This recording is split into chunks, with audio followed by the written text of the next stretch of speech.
atrasado. Mas mesmo assim eu louvo a Deus pela vida de vocês. E hoje a gente vai dar continuidade, amém, continuidade ao estudo da semana passada, aqui na nossa penúltima aula. A gente estava falando do anticristo, falando da marca da besta e do selo do Deus vivo. Então, a gente está identificando como que isso acontece, né? Eu estava conversando com o Iago aqui agora há pouco, e o inimigo, né, o Deus desse século, conforme a gente estudou semana passada, ele atua sempre renovando a sua estratégia para ele poder ocultar o verdadeiro problema, né? Nós seres humanos temos um problema. Se vocês assistiram a primeira aula lá e a segunda, vocês viram, a gente tem um problema. Tem um problema de uma serpente que nasce no nosso coração, se chama ego. É isso que derrubou o querubim no céu na eternidade passada. Esse problema entrou na terra e vem se alastrando na consciência humana.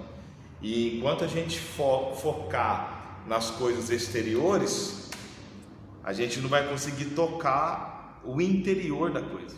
Então, a religiosidade, ela foca na roupa, na bebida, na comida, no dia da semana, onde você vai, o que você come, o que você bebe, com quem você está. Foca nas coisas exteriores, nos ritos, nos dogmas, nas festas, nas liturgias, nas campanhas e tudo mais, certo?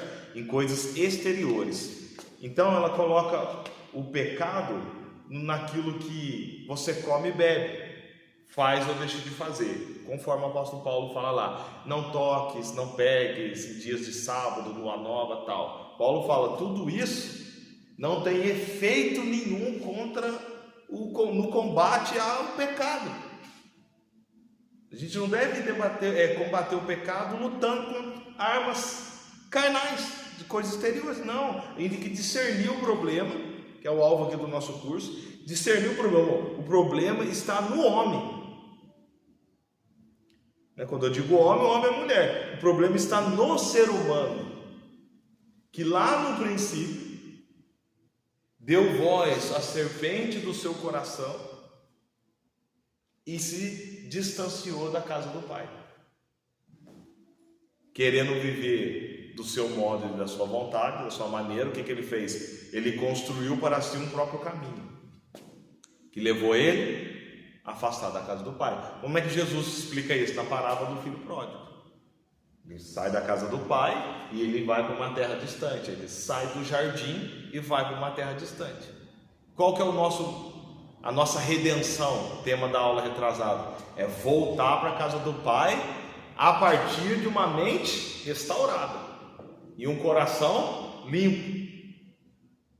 Jesus fala: os limpos de coração verão a Deus. Então o filho pródigo, comendo com os porcos, ele renasce aqui, ó, caindo em si. O texto diz, caindo em si. Ele caiu de si mesmo. Ele foi tão alto que ele caiu de si. Essa é a ideia do filho pródigo. Ele foi tão alto, na cabeça dele ele estava subindo, mas ele estava descendo. Então ele foi tão alto no seu egoísmo e caiu de si mesmo.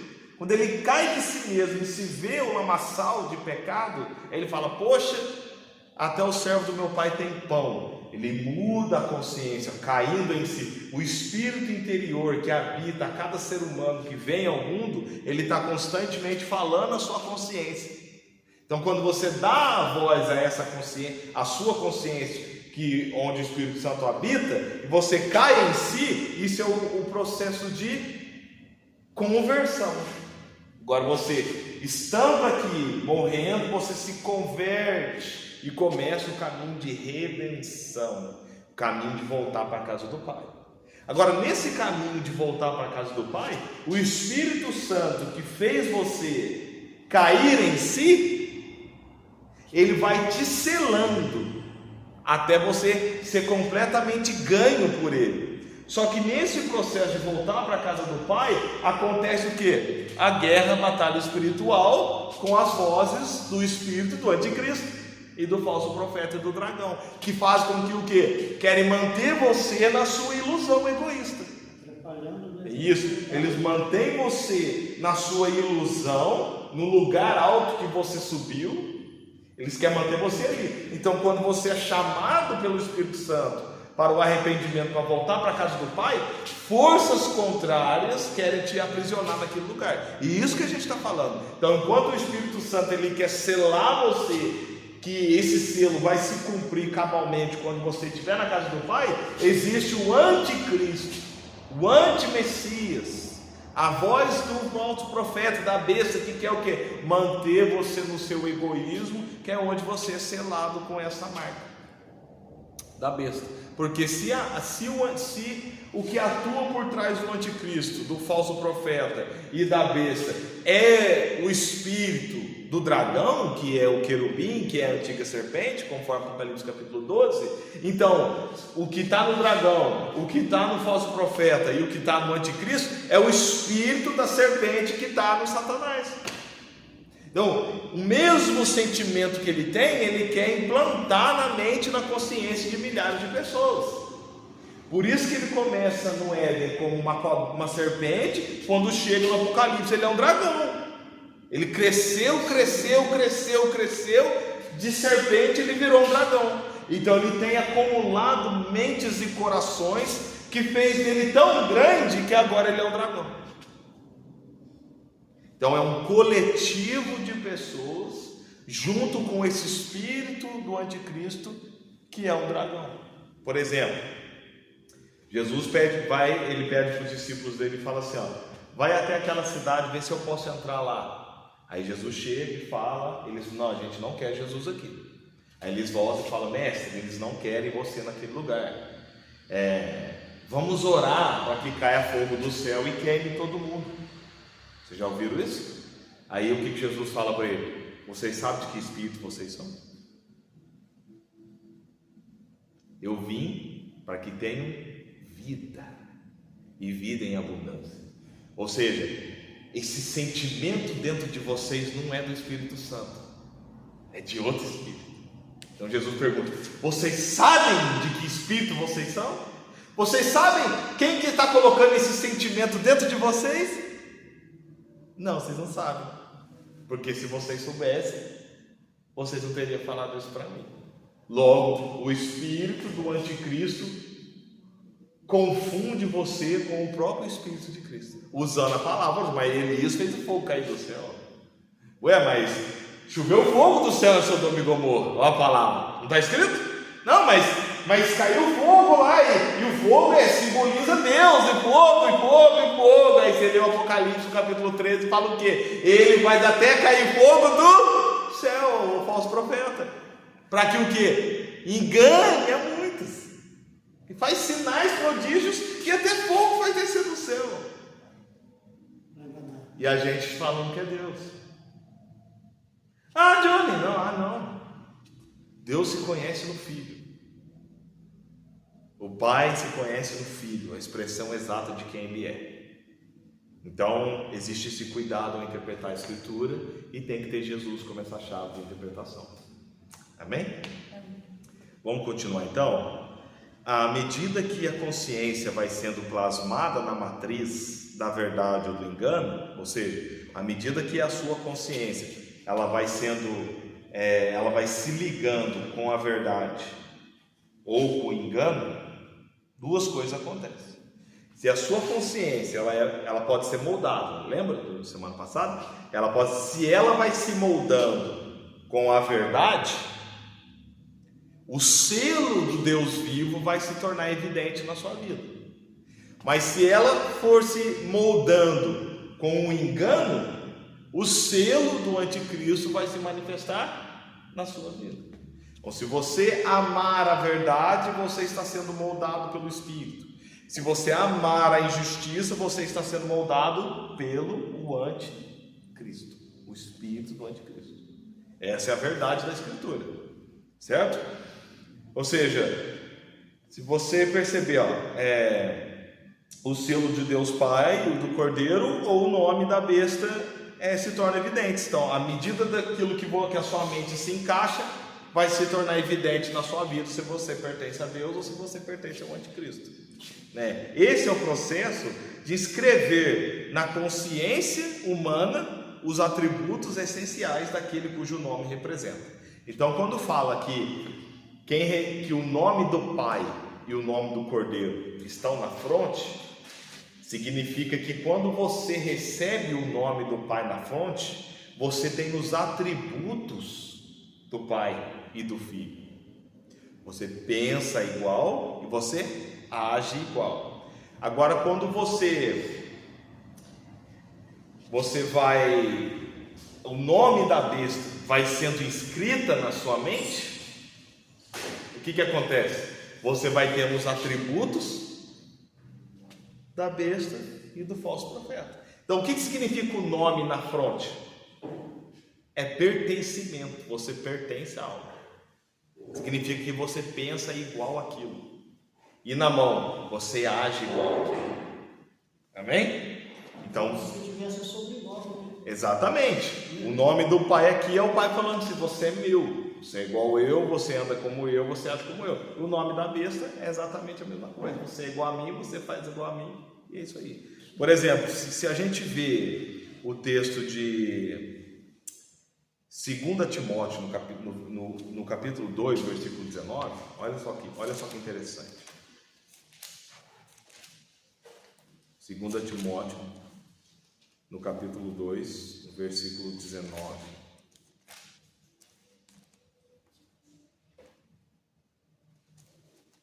Forte que Paulo fala. Eu quero ler o versículo 14 com vocês. Vamos interpretar isso aqui junto. 2 Timóteo, capítulo 2, a partir do verso 14. Diz assim a palavra do Senhor: recomenda essas coisas, dá testemunho solene a todos perante Deus, para que evitem contendas de palavras que para nada aproveitam, exceto para a subversão dos ouvintes. Ou seja, o que Paulo está falando aqui? Dá testemunho solene a todos perante Deus, para que evitem contendas de palavras que nada aproveitam, exceto para a subversão, exceto para a queda de alguns, exceto para a ruína de alguns, exceto para causar a perversão moral de alguns. O que Paulo está falando aqui? De duas classes de novo. Vocês, Paulo escrevendo para Timóteo, tem que evitar a contenda, porque se tem contenda, tem o quê? Divisão, certo? E aquele que divide é o quê? O diabo. O nome diabo é aquele que divide, aquele que separa, divisão. Então, se tem contenda, se tem divisão, tem diabo. Então Paulo está falando assim, tomem cuidado para que não haja contenda no meio de vocês, porque a contenda é uma porta aberta para esse espírito do anticristo. Amém? Agora o 15. Procura apresentar-te a Deus aprovado, como obreiro que não tem do que se envergonhar, que maneja bem a palavra da... Então tem uma palavra da verdade, tem uma da... Então tem uns que manejam bem a palavra da verdade e tem uns que manejam bem a palavra da... Tão bem que faz a mentira virar... Você está vendo a estratégia do diabo, do anticristo? Apresente-se a Deus. Primeira coisa, você está se apresentando a alguém. Apresente-se a Deus, certo? Como obreiro aprovado. Você tem que ser aprovado. Por quê? Pela sua consciência, pelo Espírito Santo que te habita. Que saiba manejar bem a palavra da verdade. E palavra da verdade aqui não é só a escritura, porque a palavra é o Cristo. Você consegue entender o Cristo? É isso que Paulo está falando. Você consegue entender o Jesus? Então, você tem que interpretar isso, que maneja bem a palavra da verdade. 16. Evita igualmente os falatórios inúteis e profanos, pois os que deles usam passarão a impiedade ainda maior. Olha o que Paulo está falando. Existem coisas na Escritura que não servem mais. Você pode até ficar escandalizado comigo, mas Paulo não tinha o Novo Testamento. Estão falando do antigo. Amém? Paulo está falando assim, ó, pare com discussões tolas. Em outro lugar ele vai falar assim, ó, não perca o seu tempo com genealogias, com festas, com sábados, com luas novas. Não pare com isso. Para. Vamos caminhar para o que é perfeito. Porque enquanto você se perde na letra, você está entrando no engano do maligno. Porque Jesus veio para interpretar e tornar a palavra de Deus revelada. Por isso que João fala, no princípio era a palavra estava com Deus e a palavra era Deus. E lá no Apocalipse capítulo 19 ele fala o que? Eis que eu vejo o céu aberto e aquele que está sentado no cavalo branco, no seu manto está escrito Rei dos Reis e Senhor dos Senhores, e o seu nome é Palavra de Deus. É a palavra, ele é a palavra. Então, tudo que foi dito lá atrás tem que ser relido a partir da palavra. Cristo, ele é a manifestação daquilo que estava oculto no Antigo Testamento, em forma de sombras e figuras, e se tornou evidente para nós por meio do ministério de Cristo, nos seus 3 anos e meio. Amém? Então bora, preste atenção nisso, porque senão você vai se perder em falatórios, que só aumenta a contenda. Aí o Abraão teve quantos filhos? Teve 1? Não, teve 2, não teve 8. Não, Adão tinha umbigo ou não tinha umbigo? Tem que discutir isso. Não, ele não podia ter umbigo porque ele não nasceu de uma mulher. Mas então ele tinha umbigo sim, porque ele é homem completo. Aí a pessoa fica assim, tinha umbigo, você não tinha umbigo. Aí você quer saber isso? Entendeu? Tinha uma árvore lá mesmo, e era uma maçã, um fruto? Não era uma maçã. A terra foi criada em 7 dias literais ou um tempo? Aí a pessoa fica lá, e fica, e a verdade está ficando oculta. O Deus desse século está cegando o entendimento para que não lhes resplandeça a luz do Evangelho. Palavra de Deus. 17. Além disso, a linguagem deles corrói como câncer. Olha as palavras do apóstolo Paulo. Está escrito isso na sua Bíblia, 17? Câncer? Gangrena. Como é que o câncer age? É uma célula que morre no corpo e faz com que as outras morram também. Então ele está falando, não tem o corpo de Cristo? Tem pessoas dentro do corpo de Cristo que já morreram e quer que você morra também. Esses que estão dando ouvido à voz do anticristo. João fala, o Espírito, esses que servem o anticristo, saíram do nosso meio. Estavam no nosso meio, saíram daqui. Então era aqui que eles estavam. Como câncer, causando gangrena. Como um veneno que machuca um lugar, e dependendo do que tem que fazer, você tem que cortar aquilo ali para não espalhar aquilo lá e você perder o braço, a perna. Olha as palavras de Paulo. Entre os quais se inclui Himeneu e Fileto. Aí ele coloca 2 pessoas aqui, companheiros dele que fizeram o quê? Deram ouvidos a outras vozes. Estes se desviaram da verdade, asseverando que a ressurreição já se realizou, e estão pervertendo alguns a fé. Entretanto, o firme fundamento de Deus permanece tendo este selo. Está escrito selo aí na sua Bíblia? Todas? O firme fundamento de Deus. Nós estamos falando do quê? Do selo do Deus vivo? Então isso aqui que Paulo está falando para Timóteo o firme fundamento de Deus permanece neste selo. Qual que é o selo? Eu vou falar agora. Neste, ele vai explicar o selo para nós. Você quer saber se você tem o selo de Deus essa noite? Eu quero saber. Então vamos ouvir o que o apóstolo Paulo tem para falar?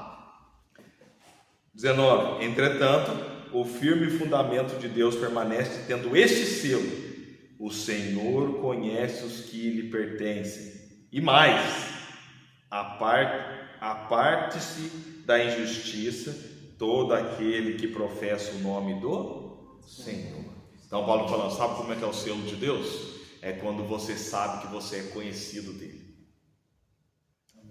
Você quer saber se você tem o selo do Deus vivo e que ele está selando você? É quando você faz algo de errado, logo na sua consciência, só eu sou conhecido de Deus.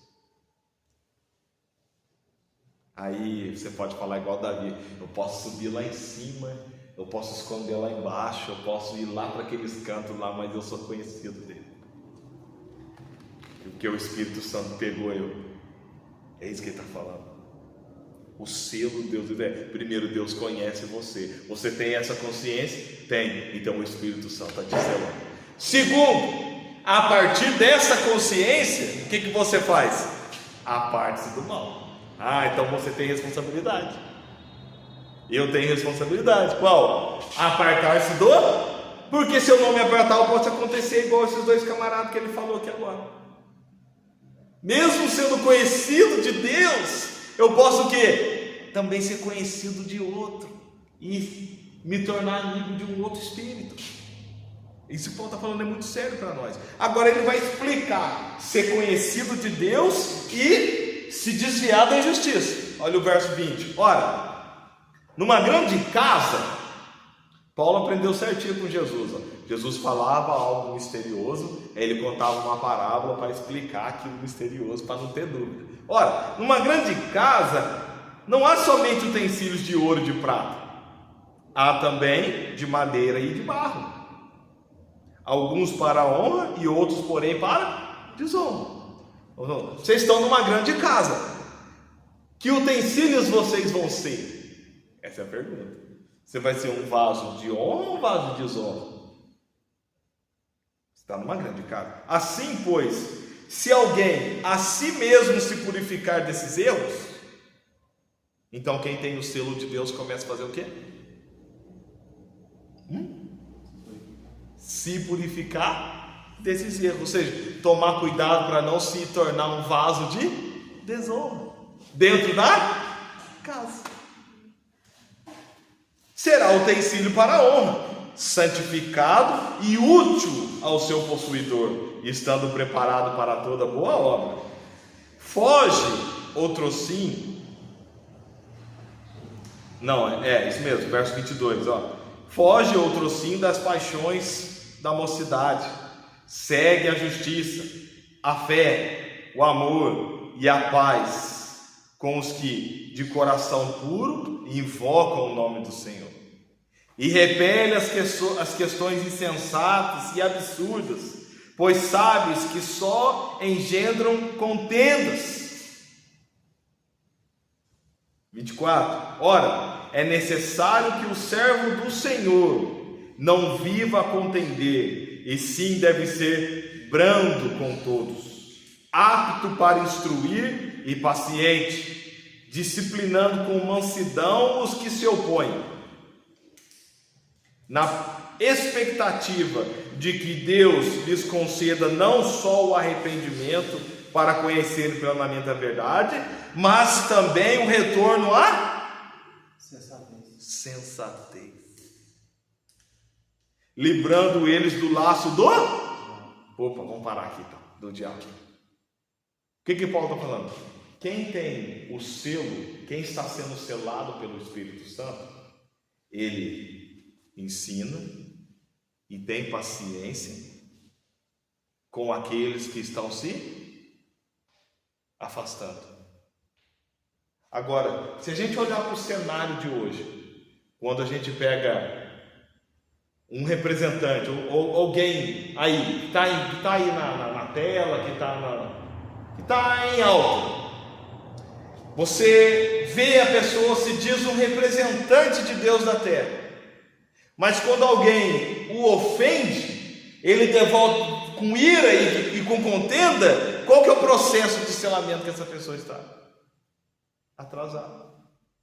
Porque se eu estou no processo de ser selado com o selo de Deus, quando alguém se levanta na forma de contenda, eu o repreendo na palavra, mas o trato com amor, misericórdia e fé, porque a intenção não é a condenação dele pelo ódio, mas é trazê-lo de volta ao arrependimento na verdade, para que ele recobre a sensatez. nós, como maduros na fé, temos que trabalhar para que as pessoas recobrem a sensatez. Aqueles que estão se perdendo, perderam a sensatez. Por quê? Estão sendo iludidos a partir de um outro espírito, atuando na mente para que não lhes resplandeça a luz do Evangelho. Então, a nossa luta não é contra a carne nem sangue, mas é contra principados e potestades da maldade que habitam as regiões celestiais, não somente no céu, mas no nosso ser. Eu e você, nós temos regiões celestiais.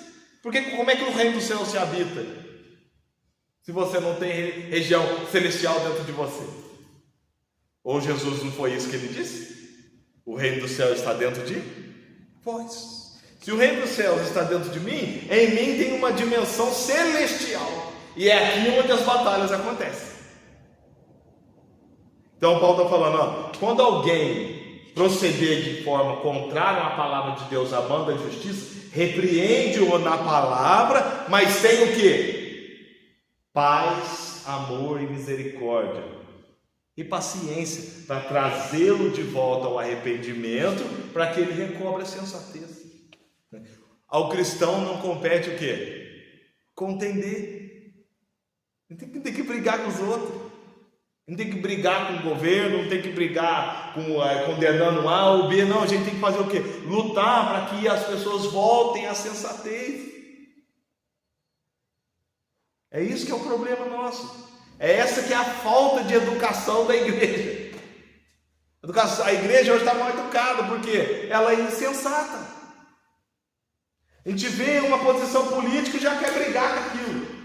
A gente vê alguém falando da Bíblia na internet, a gente quer brigar com aquilo já. Calma, você tem todo o direito de proteger a fé pela palavra, sim, mas você tem que quê? Zelar pelo arrependimento daquele camarada e não pela condenação dele. Porque se você, ao identificar o problema, agora age de forma a condenar aquela pessoa, você está sendo coagido pelo próprio mal do seu coração. Então você mostra um retrocesso e também uma insensatez.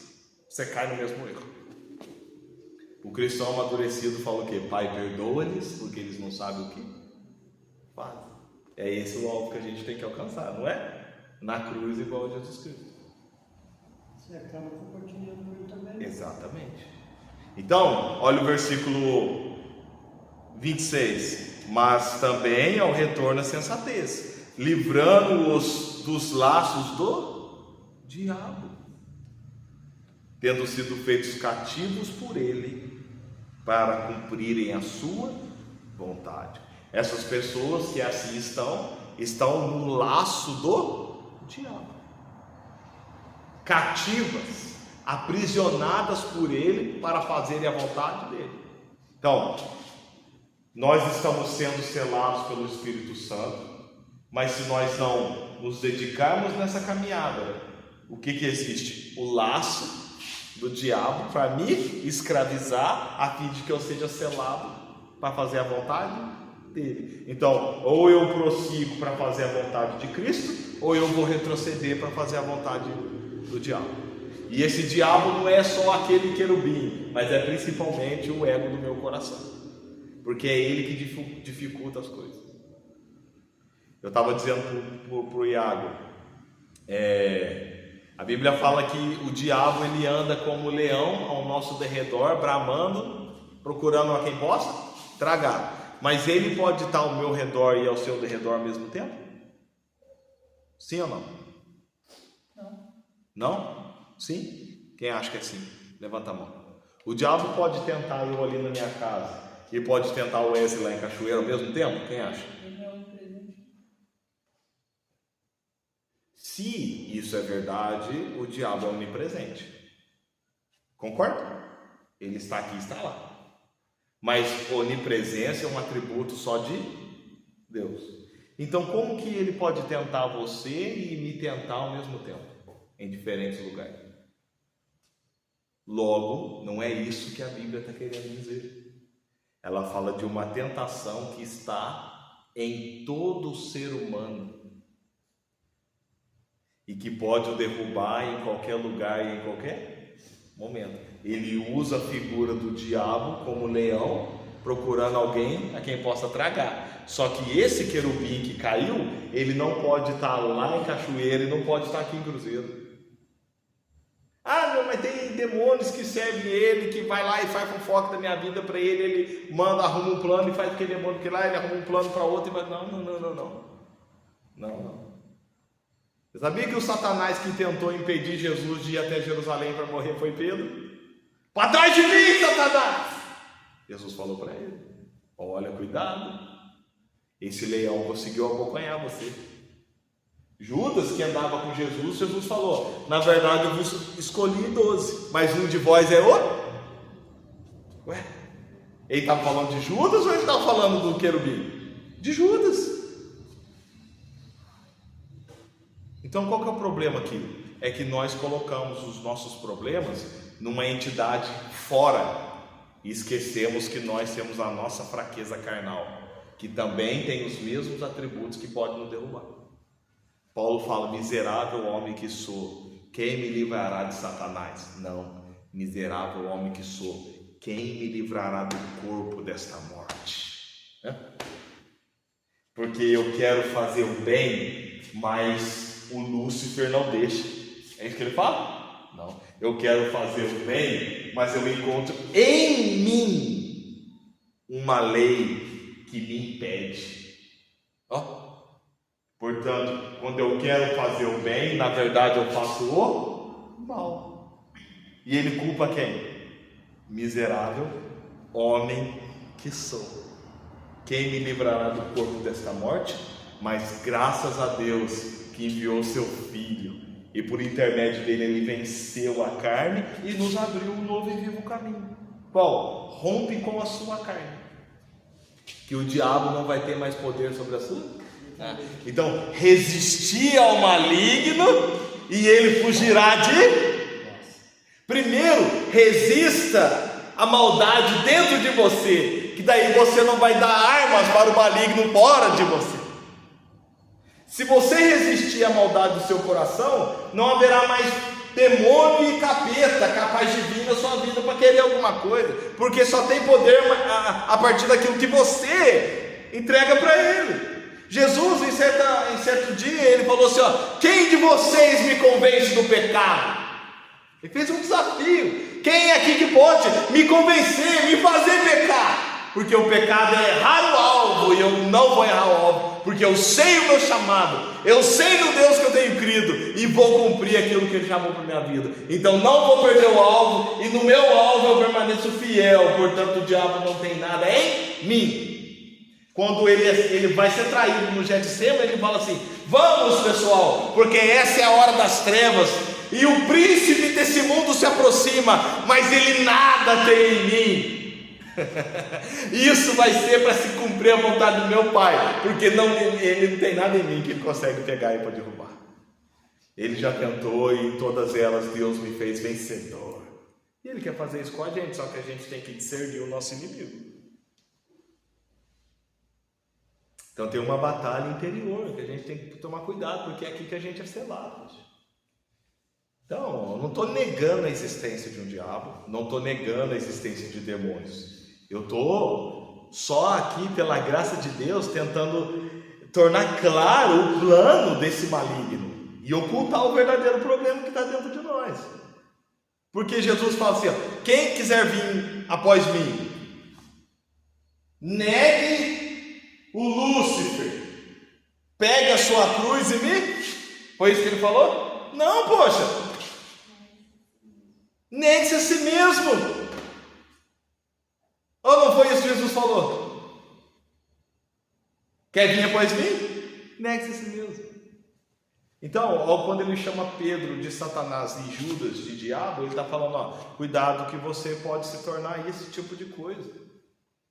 E se a gente olhar para a nossa vida, a gente vira e mexe, a gente de vez em quando é um diabo, de vez em quando é um Satanás.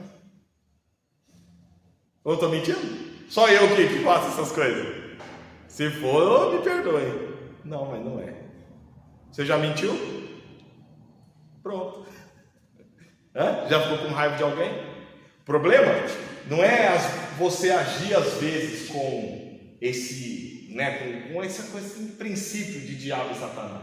O problema é você caminhar de tal forma a se tornar um com ele e ser selado. A partir do momento que você for selado, se torna irreversível. O texto que a gente leu semana passada de Hebreus. É impossível você se cauterizar. Exatamente, a sua mente fica cauterizada. Queimou. Ele pega lá. É isso que faz lá na vaca, né? Vou marcar minha vaca, marcar meu boi. Você esquenta o ferro e queima aquele lugar ali. Carimbou, é meu. O que ele faz?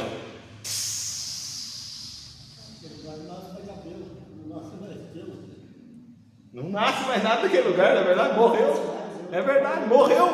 Aquele lugarzinho está morto. Por isso que eu estou falando, que Paulo está falando. Existem câncer no meio, células mortas que existem para matar o corpo. O que Jesus falou na parábola do joio e do trigo? O trigo são os filhos do reino, o joio são os filhos do maligno, e o diabo que plantou. Ele falou isso. Vamos arrancar então. Não, vocês é difícil saber a diferença. Deixa crescer junto. Eu, pelo meu Espírito Santo, vou cuidar dessa purificação naquele dia. Porque sabe qual que é a diferença do joio para o trigo? Olhando para a árvore, para a planta, é que o trigo ele dá fruto, semente. O joio não. O joio está ali só para atrapalhar. Ele está ali para atrapalhar o trigo. É isso. Então, a gente tem que ter essa. Na grande casa, vasos de honra e vasos de honra. Nós temos que tomar esse cuidado. Irmão, você tinha falado que a mentira era tão bem feita que se tornava verdade também, né? Exatamente. A questão do joio e do trigo. Que a pessoa não sabe discernir que realmente é. Por causa disso. A sagacidade, lá em 2 Tessalonicenses, fala que o espírito do anticristo vem pela sagacidade do diabo. Ele é sagaz, ele é esperto, cara. Tem uma historinha que eu gosto de contar, que diz assim, um dia a verdade e a mentira estavam caminhando, as duas juntas, assim, trocando uma ideia. Aí a mentira falou para a verdade assim, nossa, o tempo está bonito hoje. A verdade olhou para ela assim, mas não é que está bonito mesmo. E de vez em quando a mentira fala a verdade. Aí a mentira falou para a verdade, nossa, tem um rio ali, está calor, vamos nadar.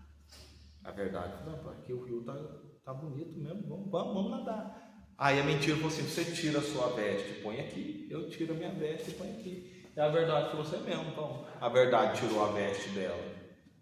E a mentira tirou a veste dela. E quando a verdade entrou na água, a mentira pegou a veste da verdade e saiu. E a verdade não conseguiu pegar a veste da mentira, porque ela não se corrompe. Então você teve a mentira vestida de verdade e a verdade nua. E as pessoas preferem o quê? A verdade nua ou a mentira vestida de verdade? Esse que é o problema. A mentira, a verdade não veste a roupa da mentira. Agora a mentira às vezes veste a roupa da verdade. Isso é o que a Bíblia chama de sofisma. É uma meia verdade. Sabe? É algo contado pela metade para que você creia, mas a intenção é maligna. É uma meia verdade, esse é o problema. Amém? Vamos continuar? Então pertence a Cristo verdadeiramente somente aquele em cujo coração está sendo Cristo gerado. Por exemplo, em Gálatas no capítulo 4, abre comigo, Gálatas capítulo 4. Se alguém quiser comentar algo, pode falar, tá, irmãos? A gente aqui hoje é a nossa penúltima aula, semana que vem a gente termina, então se você tiver alguma dúvida, algo aí, a gente pode falar, amém? Gálatas capítulo 4, olha que interessante. Vamos um pouquinho de água aqui. Você acha?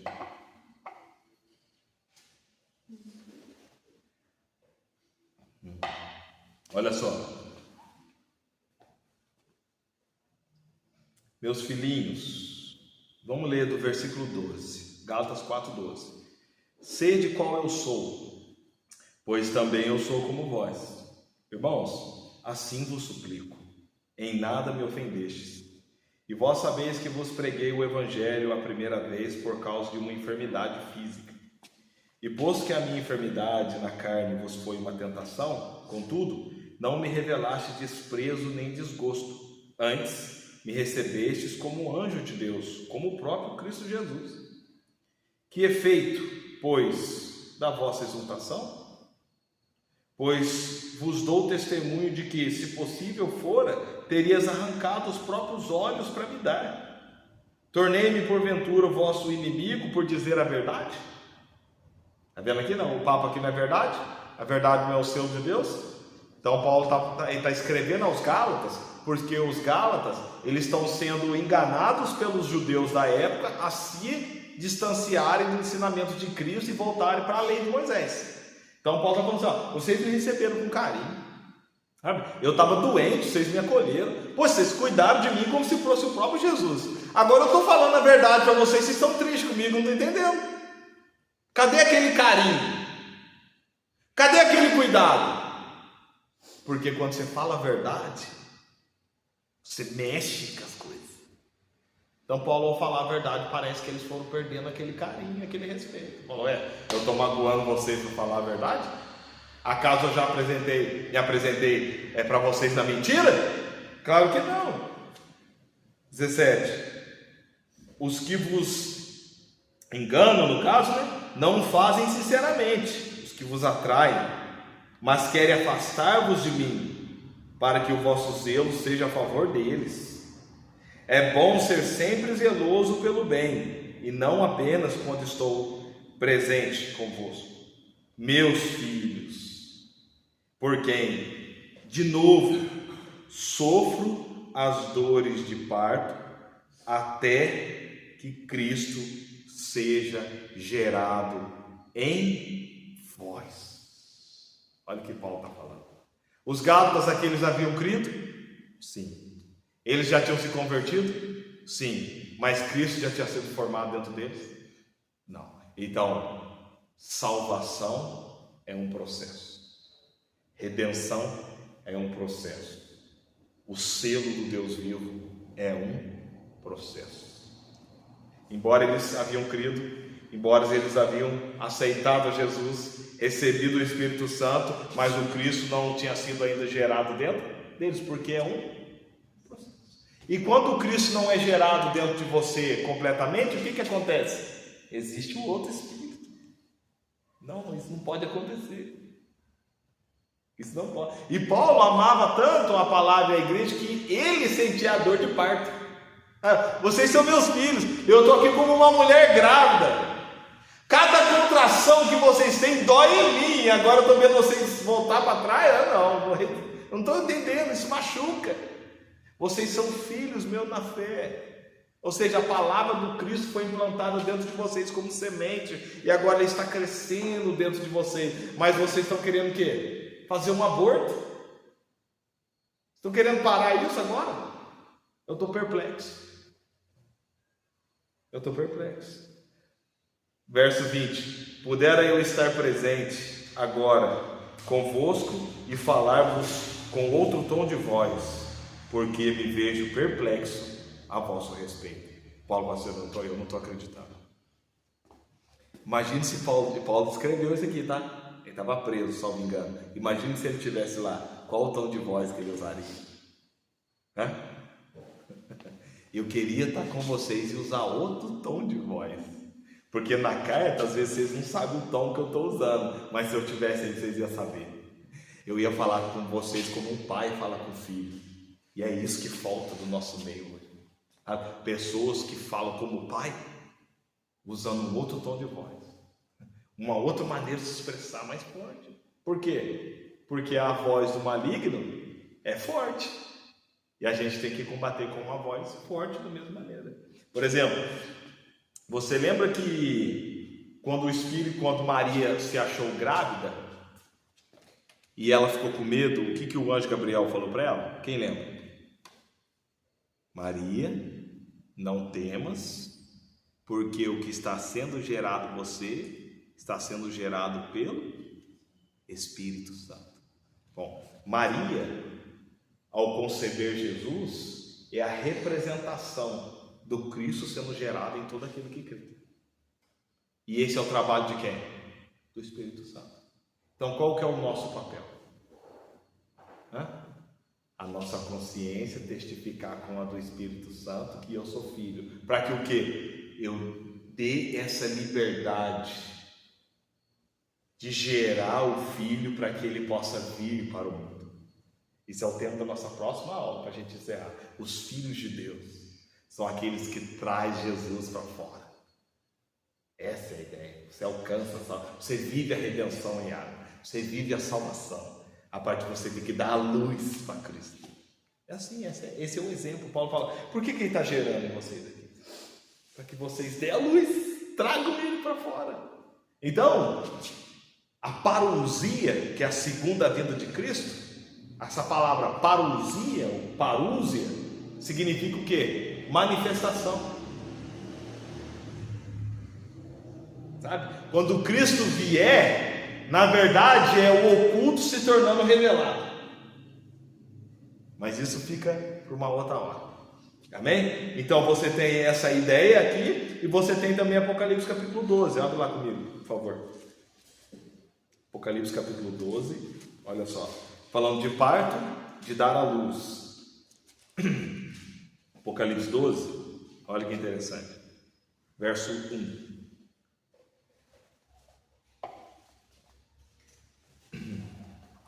Viu-se grande sinal no céu, a saber, uma mulher vestida de sol com a lua debaixo dos pés e uma coroa de 12 estrelas na cabeça, que achando-se grávida, gritava com as dores de parto, sofrendo tormentos para dar à luz. Viu-se também outro sinal no céu, e eis um dragão grande e vermelho, com 7 cabeças, 10 chifres, e nas cabeças 7 diademas. A sua cauda arrastava a terça parte das estrelas do céu, os quais lançou sobre a terra. E o dragão se deteve em frente à mulher que estava para dar à luz, a fim de lhe devorar o filho quando esse nascesse. Nasceu-lhe, pois, um varão, filho varão, que há de reger todas as nações com cetro de ferro. E o filho foi arrebatado para Deus e para o seu trono. O que é aqui? Isso aqui tem um aspecto escatológico. Eu não vou entrar aqui na escatologia do texto. Eu só estou usando esse texto para mostrar para você que toda vez que vai ser gerado algo de Deus, o dragão ele faz o quê? Aparece. Toda vez que você entra no processo de gerar o Cristo, você está avançando nesse processo de Cristo vir para fora, de você dar a luz ao Cristo para que ele tome conta de você. Existe o que? O dragão. E olha que interessante, o dragão ele arrasta consigo a terça parte das estrelas. Aqui é a terça parte dos seres celestiais que caíram com ele. Estão com ele, ele vem com essa hoxa, tudo que o dragão puder fazer para impedir que você dê a luz ao filho, ele vai fazer.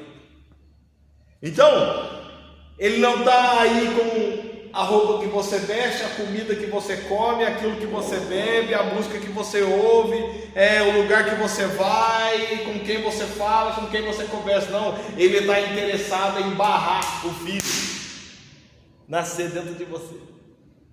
Então, se o desejo do dragão é que essa mulher não dê a luz, o desejo do adversário da nossa alma é que Cristo não venha de dentro para fora, e nós estamos esperando o Cristo que vem de fora para dentro.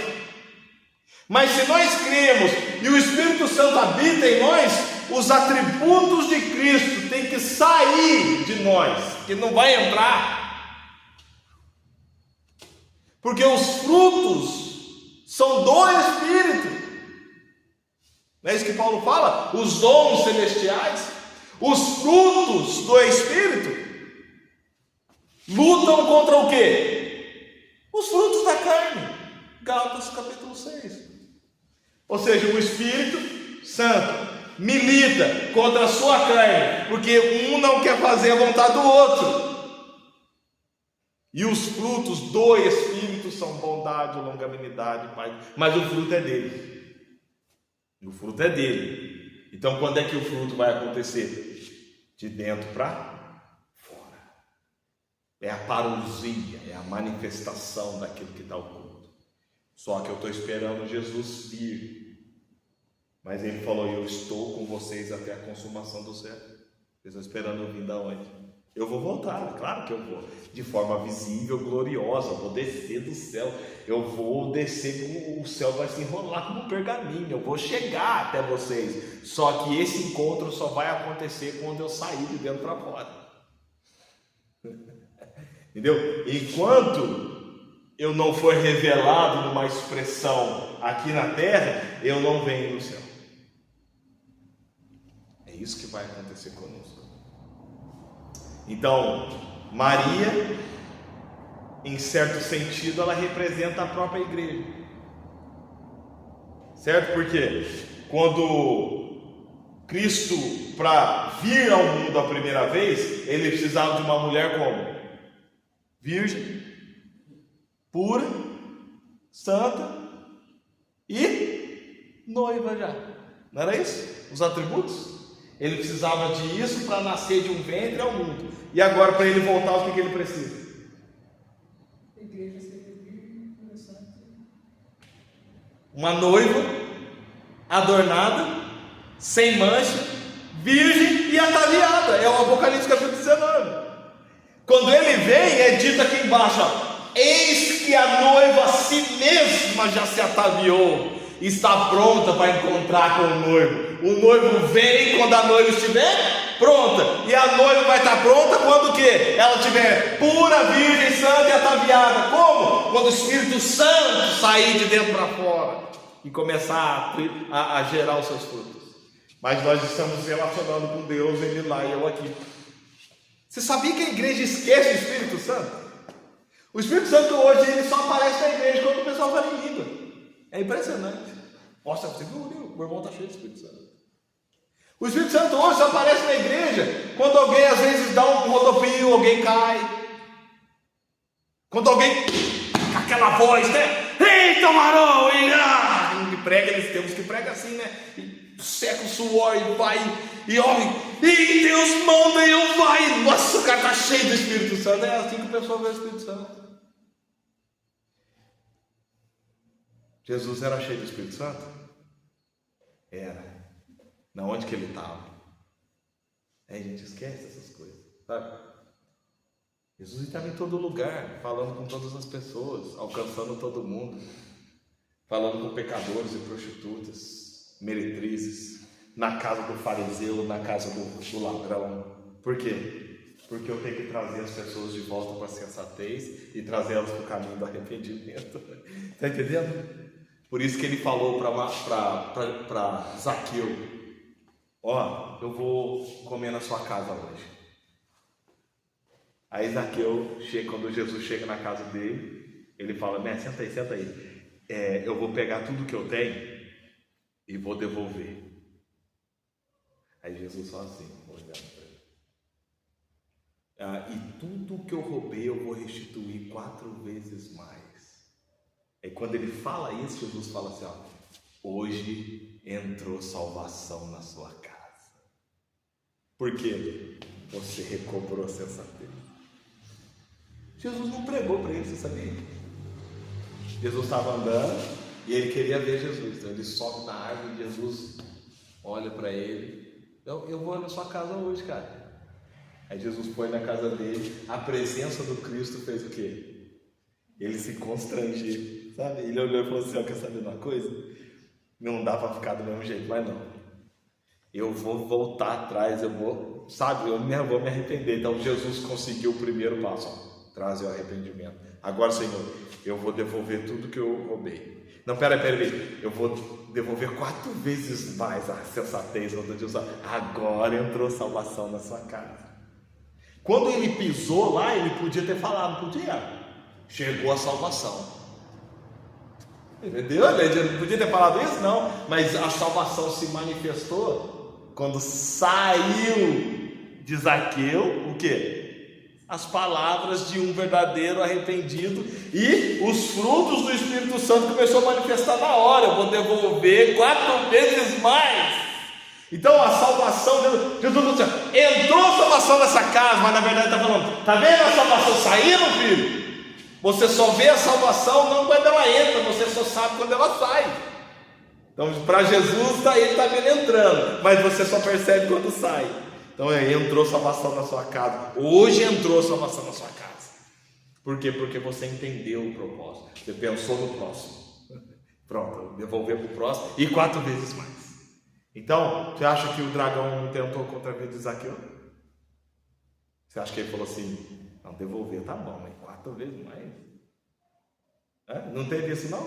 Você acha que não? Eu vou atrás de Jesus, mas eu subi numa árvore? Você é louco, você é rico, cara, o que você vai fazer? Você vai parar? Mas ele rompeu com todas as forças das vozes que estavam contrárias ao que ele queria fazer. Então, salvação ela sai, a luz sai para fora. E é isso que a gente tem que se atentar. Amém? Deixa eu ler aqui. Agora, vamos continuar.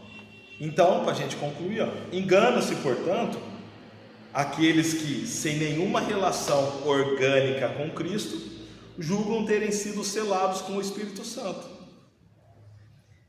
Por não discernirem a verdadeira identidade do anticristo, é que muitos são privados de compreender o significado do seu selo e do tempo do seu selamento.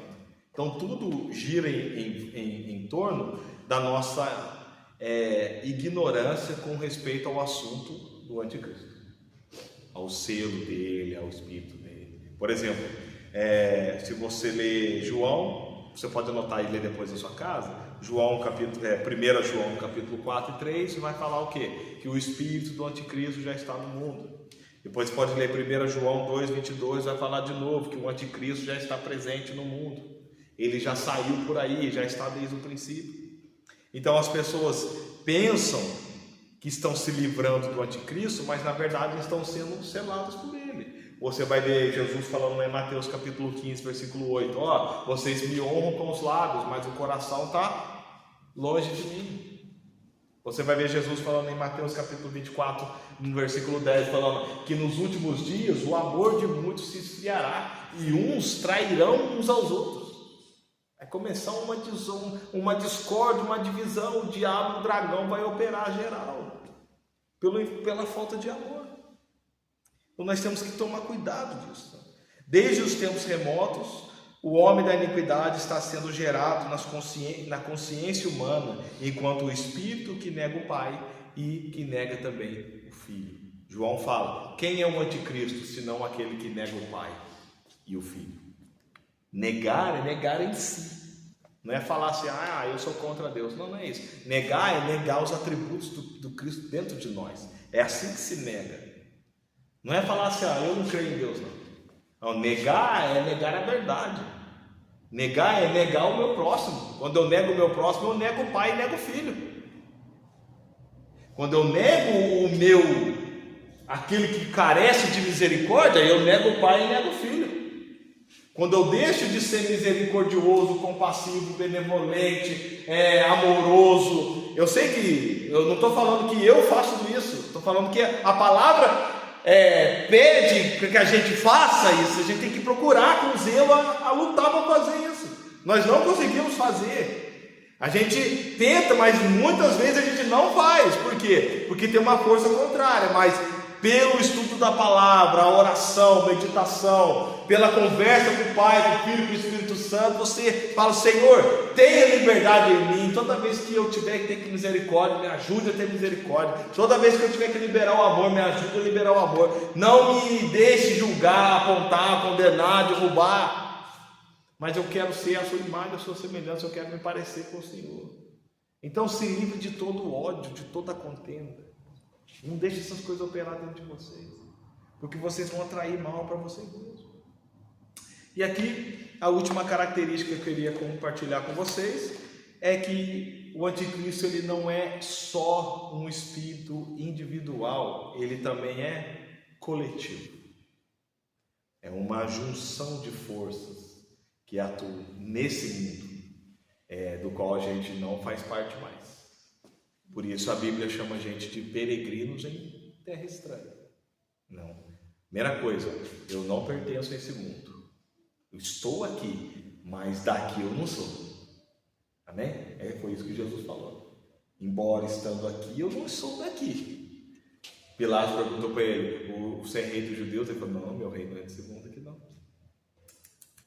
Não, meu reino não é desse mundo. Então, estando, você pode não estar. Essa é a ideia. Para que você não caia nas armadilhas do Deus desse século. Então, no livro de Daniel, no capítulo 7, se você quiser abrir ou não, eu vou só dar uma resumida para a gente ganhar tempo. Lá no capítulo 7 você vai ver a visão de Daniel dos 4 animais, mas eu queria ganhar um tempinho com vocês no Daniel capítulo 2. Olha para você ver que interessante, e eu já vou caminhando para a gente terminar. Daniel capítulo 2, lembrando que o livro do profeta Daniel é como se fosse um apocalipse do Antigo Testamento, tá? Então, o certo é que a gente não tem tempo, mas a gente tem que fazer um panorama do livro todo aqui, mas eu vou pegar só esse recorte, porque é o que a gente está falando do selo do Deus vivo. Amém?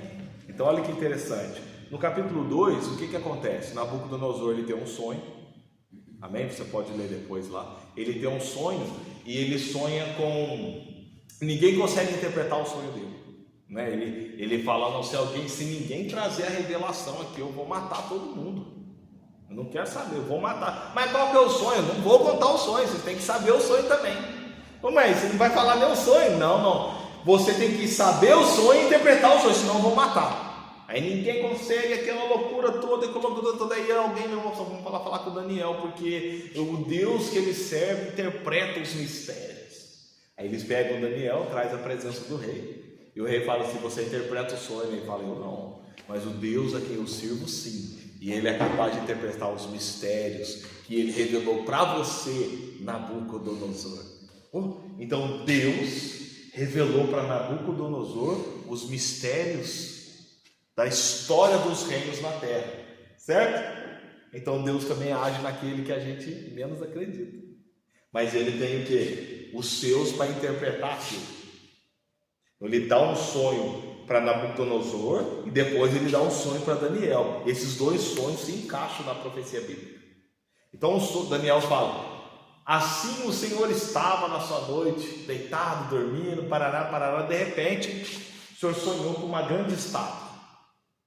Tinha a cabeça de ouro, os braços de prata, o ventre de bronze e as pernas de ferro e os pés ferro e barro. De repente uma pedra cortada sem auxílio de mão bateu nos pés da estátua, a estátua esmiuçou-se e veio um vento forte, soprou e virou poeira, e aquela pedra se encheu e dominou toda a terra. O rei falou, é isso mesmo que eu sonhei.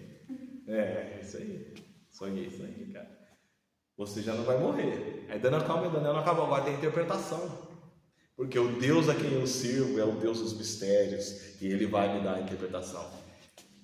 Assim diz o Senhor Deus, ó rei Nabucodonosor, tu és a cabeça de ouro. Ou seja, Babilônia, o império babilônico é a cabeça de ouro. Só que depois do Senhor vai vir um reino inferior ao seu, os medos e os persas.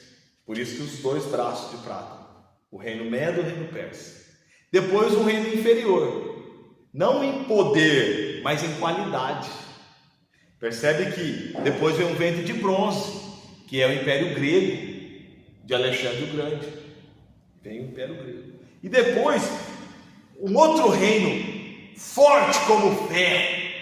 Esse é o Império Romano. Daniel não falou Império Grego, Império Medo-Persa, Grego e Romano. Na história a gente entende que são esses impérios que sucederam o Império Babilônico. Então ele fala, só que haverá um tempo em que os ferros vão se misturar com o barro, então será um reino dividido. Só que tem uma pedra que vai ser cortada e vai bater nos pés da estátua. vai destruir todos esses reinos, e essa pedra vai encher toda a terra, e o reino dela não passará jamais, e será eterno. É o rei Nabucodonosor. Nossa! E o que a gente entende aqui no sonho? Primeiro, a cabeça de ouro é Babilônia, os braços, Medo-Persa, o ventre, Grécia, os pés, Roma, as pernas, Roma, e os pés, Roma dividido. Então, do ouro até o barro, o que significa? Que esses reinos, embora reinos mundanos, foram perdendo a sua qualidade, o seu valor.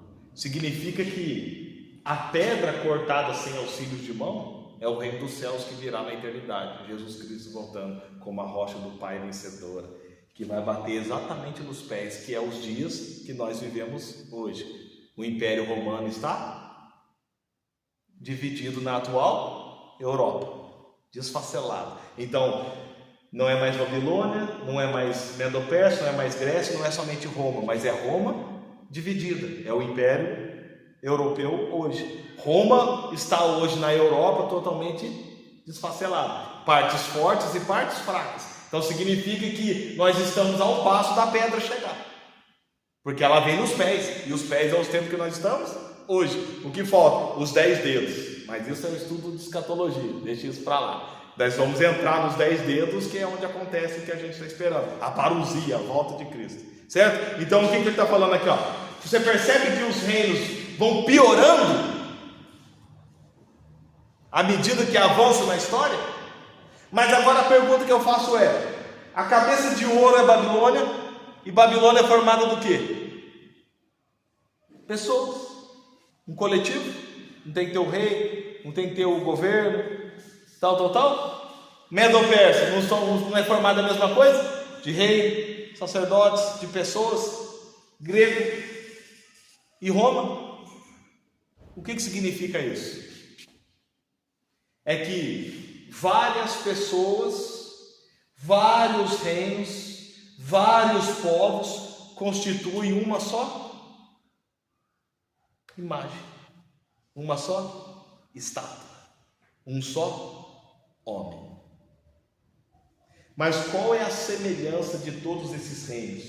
É que eles têm um espírito que governa todos eles, o espírito deste mundo. Então, o espírito neste mundo é formado pelo coletivo mundano que traz a imagem de uma estátua. Então, quando o rei vê aquela estátua, ele vê um homem coletivo que representa o espírito da besta, do falso profeta e do anticristo, que é o governo coletivo do mundo tendo a imagem de um só homem. Essa é a visão do rei. Agora, dá uma loucura no rei depois desse sonho. E logo no capítulo 3, no comecinho do capítulo 3, fala assim, no versículo 1. Logo após o sonho, fala: o rei Nabucodonosor fez o quê? Uma estátua de ouro, que tinha 60 côvados de altura e 6 de largura. Então a estátua tinha o quê? 60 côvados de altura e 6 côvados de... Então você tem um 6, você tem outro 6. E qual era o outro 6? Era o próprio Nabucodonosor. Vendo? Lá no Apocalipse 13, o que fala?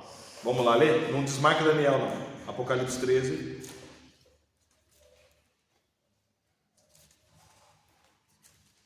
Não desmarca Daniel, a gente volta aí. Apocalipse 13 diz assim. Olha. 11. Apocalipse 13, 11. Vi ainda outra besta emergir da terra. Possuía 10 chifres, parecendo cordeiro, mas falava como? Dragão. Não engano. Exerce toda a autoridade da primeira besta na sua presença. Faz com que a terra e seus habitantes adorem a primeira besta, cuja ferida mortal fora curada. Também opera grandes sinais, de maneira que até fogo faz descer do céu a terra diante dos homens.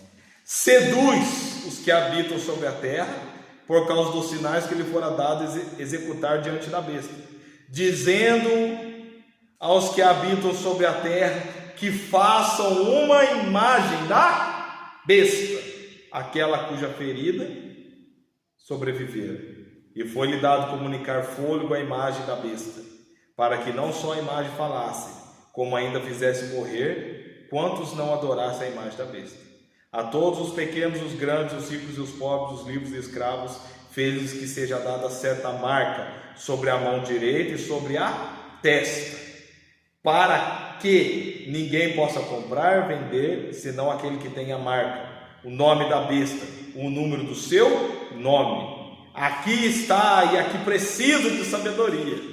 Aquele que tem entendimento calcule o número da besta, pois é número de homem. Ora, esse número é 666. É número de homem. Então que número que é? 6. Por que o número 6 é o número do homem? Porque ele foi criado no sexto dia. Então ele é quase igual a Deus. O plano é que o homem se torne como Deus. O número 6 é o que representa o homem. Só que tem um problema, essa besta, ela é o quê? 6, 6, 6. E qual que é o problema daqui? É que o falso profeta, a falsa profecia, o ego, a voz do anticristo, ele faz com que todas as pessoas que receberem essa marca façam uma imagem. E essa imagem consiga falar.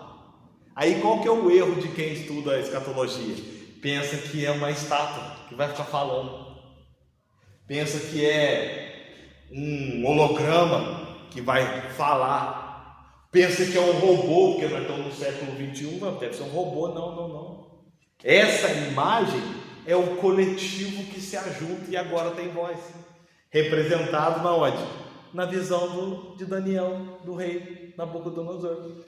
Milhares de 4 reinos diferentes, com milhares de pessoas que constituem uma só estátua, uma só imagem. E no capítulo 3 de Daniel, o que acontece? O rei Nabucodonosor, ele tem um surto egoísta, que ele fala assim, não, eu sou a cabeça de ouro, então eu vou fazer uma estátua inteira de ouro. É isso que ele faz no capítulo 3. Só que ele faz uma estátua com 60 de altura e 6 de largura. Então você tem um meia, e o meia é o próprio Nabucodonosor, é o próprio ego se manifestando na imagem. Aí a gente está esperando, vai ser o carimbo, vai ser o chip, vai ser o Neurolink lá, né? Vai ser, não é nada disso. Isso está acontecendo na sua cabeça e no seu braço, na maneira que você pensa, na maneira que você age. É isso que aconteceu com Nabucodonosor. Eu vou fazer uma estátua só de ouro, porque o meu reino não vai passar, não vai perder a qualidade, não vai permanecer de ouro. O que acontece com ele? Ele vira uma besta, literalmente uma besta, porque ele tem um surto, ele sofre uma punição, ele é banido. O que acontece com ele? Ele passa 7 gerações. A Bíblia fala que nasce pelo no seu corpo, a unha dele cresce, ele fica comendo relva do campo. É tudo isso para demonstrar para nós o que o ego e o surto narcisista de você querer ser faz com a pessoa, transforma ela numa besta. E ele pode tirar. Só que depois daquilo, o que aconteceu? Ele recobrou a razão e foi trazido de volta, não foi? Mas isso é para ilustrar para nós o que o ego é capaz de fazer com uma pessoa, transformar ele numa besta. Então, a imagem da besta do Apocalipse 13 é o coletivo de pessoas que formam a besta, o anticristo coletivo, representado por milhares de pessoas que unidas dão corpo a uma entidade. Ora, o Cristo de Deus não é formado por milhares de pessoas que constituem um único corpo? Não é isso que Paulo fala? O que é a ceia? Vocês ceiam porque vocês comem de uma mesma carne e bebem do mesmo sangue. Ou seja, o que acontece? E embora muitos, vocês são um só corpo. Um é orelha, o outro é pé, o outro é cabeça, o outro é boca, não é isso que ele fala? Então, não existe o Cristo coletivo, que é a igreja, mas isso anula o Cristo de Deus? Não, existe o Cristo de Deus individual que se manifesta no Cristo coletivo. E existe o anticristo que se manifestará de forma individual, mas que ele se manifesta de uma forma coletiva desde os princípios da história. E nós ficamos esperando o anticristo lá, enquanto isso o seu coletivo já tem caminhado aqui pela terra. Vamos terminar? Se você quiser anotar, você pode ver depois Apocalipse 13, depois Daniel tem o sonho no Apocalipse 7, o mesmo sonho de Nabucodonosor. Só que ele, ao invés de ele ver uma cabeça de ouro, peito de prata, ventres de bronze e pernas de ferro, ele vê 4 animais. Ele vê um leão, ele vê um urso, ele vê um leopardo e ele vê uma besta. Então, na visão profana e mundana, os reinos do mundo são como uma estátua gloriosa. Visão da Nabucodonosor. Mas na visão daquele que serve a Deus e na visão que Deus dá para Daniel, os reinos do mundo são como bestas animalescas. Na visão humana, o reino do mundo é glorioso, mas na visão de Deus, os homens caídos são como feras e bestas que estão destruindo e devorando o mundo. Então Daniel vê 4 animais, Nabucodonosor vê 4 metais preciosos. E Deus como está vendo? O servo de Deus deve olhar assim, porque o mundo olha assim. Para concluir então, você pode anotar aí depois, só quero ler um texto com vocês, para a gente fechar. Eis a imagem do anticristo forjado no coração do homem que não ama Deus. Ou seja, isso é a imagem dele coletivo, falando. Você pode ler 2 Timóteo no capítulo 3. E aqui a gente termina. 2 Timóteo no capítulo 3. Existe uma série de textos que eu podia estar falando aqui, mas ia cansar vocês. Deixei isso para uma outra hora. Eu achei que esse deu uma resumida boa. 2 Timóteo diz assim. Bíblia, ajuda eu aqui. 2 Timóteo, no capítulo 3, do 1 a 5. Isso é o que representa a imagem da besta, quando ela é consumada dentro do homem. Sabe, porém, capítulo 3, versículo 1, 2 Timóteo. Sabe, porém, isto, nos últimos dias sobrevirão tempos difíceis. Os homens se tornarão... Qual que é o primeiro atributo aí? Versículo 2, capítulo 3. Então, é a partir daí que tudo acontece. Está vendo?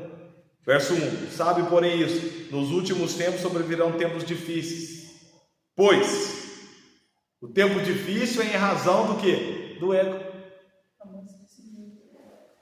Pois, os homens serão egoístas, avarentos, jactanciosos, arrogantes, blasfemadores, desobedientes aos pais, ingratos, irreverentes, desafeiçoados, implacáveis, caluniadores, sem domínio de si, cruéis, inimigos do bem, traidores, atrevidos, enfatuados, mais amigos dos prazeres do que amigos de Deus, tendo forma de piedade, negando-lhe, entretanto, o poder.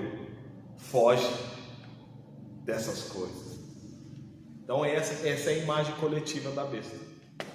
É o selo do anticristo em milhares de pessoas que transformam o homem nisso que a gente acabou de ler. Num ser egoísta, avarento, jactancioso, arrogante, blasfemador, desobediente, ingrato, irreverente, desafeiçoado, implacável, caluniador, sem domínio de si, cruéis, inimigos do bem, traidores, atrevidos, enfatuados, mais amigos dos prazeres do que amigo de Deus. Amém? Outra coisa. Então, para a gente terminar, a marca da besta na Bíblia, a marca da besta, no caso, na Bíblia é o número 6.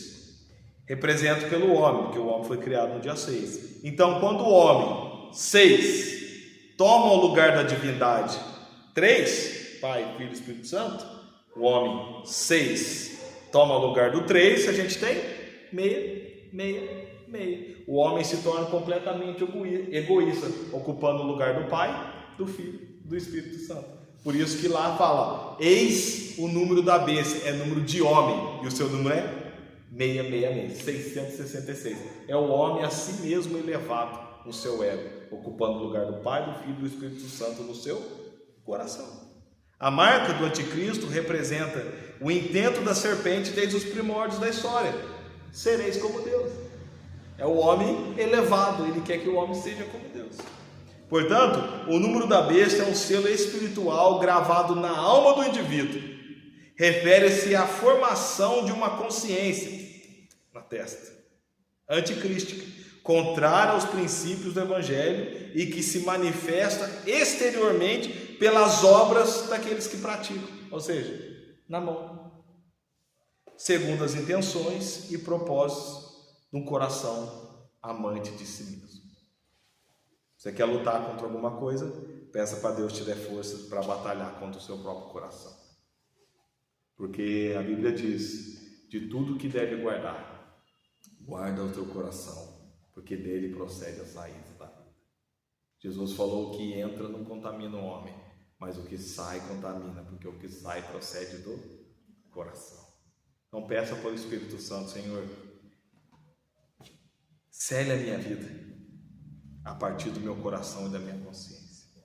Amém? Se você quiser anotar para você ler depois, tem um texto que eu não li aqui, Romanos capítulo 1, versículo 21 a 23, esse homem aqui o homem que se distanciou de Deus, ou seja, os servos do falso profeta, representado pela falsa religião, pelos falsos obreiros dentro da igreja.